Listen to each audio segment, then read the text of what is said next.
Situata aktualisht është një pikë kritike, sepse prurjet janë në nivelin 8.6 metra. Por në orën e vazhdim ne shpresojmë që do të ketë një ulje të sasisë, duke llogaritur që pjesa e jugut, që është pjesa që sjell prurjet e ujit në të nivel, ka një stabilitet prurjesh atje. Dhe kjo do të pasqyrohet gati në një arkun kohor për 12 orësh.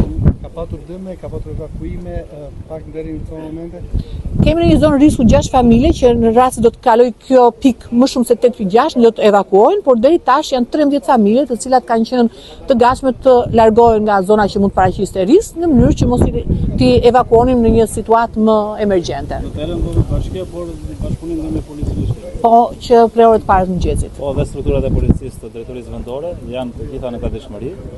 Ne kemi vënë dispozicion të gjithë mjetet e policisë me kalueshmëri të lartë dhe në rast nevoje për të evakuuar banorët për zonat që do paraqesin risk, strukturat e policisë në bashkëpunim me gjithë strukturat e emergjencave civile të bashkisë dhe të Agjencisë Kombëtare të Emergjencave Civile do të ndërhyjnë ku të jetë nevoja. Jemi duke ndjekur situatën dinamik dhe për çdo nevojë do merren vendimet dhe hapat e duhur. Faleminderit.